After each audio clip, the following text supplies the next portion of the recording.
Would you please describe when and how you experienced your loss in smell and taste? It was 7 days into having the coronavirus. I had completely lost my sense of taste and smell. And I let the doctor know who was treating me. And at first, they weren't sure if that was common. And they started to get more people complaining about that and kept assuring me that it would come back.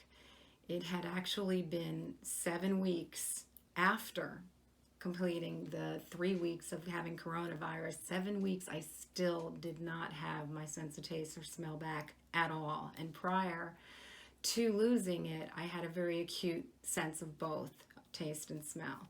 So I came to Helen for acupuncture treatment because at that point, when the doctors advised that it would be coming back after 6 weeks of having the coronavirus and it hadn't come back after the 7th week, I knew that I needed to seek alternative treatment.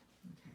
So can you just briefly describe what happened after the first and second and third, fourth treatments, the progression of that? Sure. So after the first treatment, I actually was told not to really expect much of a difference, but I could. And I would honestly say it was probably only 5%, but that was noticeable to me.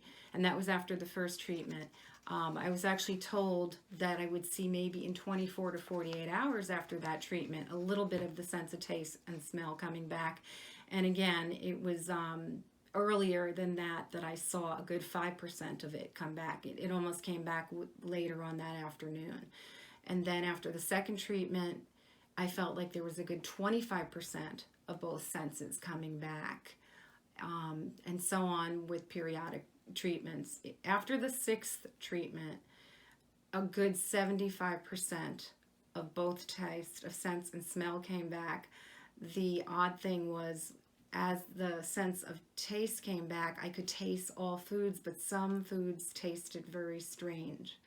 Almost like the chemical in the food is all I could taste. Not that there's chemicals, but they almost had a chemical flavor. I think it was just the awakening of those senses again. And for me, it took 7 to 8 treatments where I want to say I was 100% with both sense of taste and smell returning. I'd like you to say anything about your chronic sinus congestion. Through the treatment, you feel it's more opening. I think through the treatment, I've always suffered from sinus-related issues, and it felt like the whole area throughout my sinuses, top sinus cavities through here, have always been affected, and neither nostril would be open both at the same time. After the treatments, I noticed that more of it started to open in the lower cavities. I'm still having slight problems with the upper cavities, but the odd thing is, even though there's that congestion there, it's not prohibiting the sense of taste and smell. I'm able to have that back now. So we're getting there. That's wonderful. Thank you so much for giving a testimony and let other people know about the possibility with neuropuncture. Oh, definitely. I've let a lot of people know because I don't want them to think that that's it after they've been had this virus, that's it, that they won't ever be able to get those senses back. And they should seek alternative treatment because there is a way to have them return.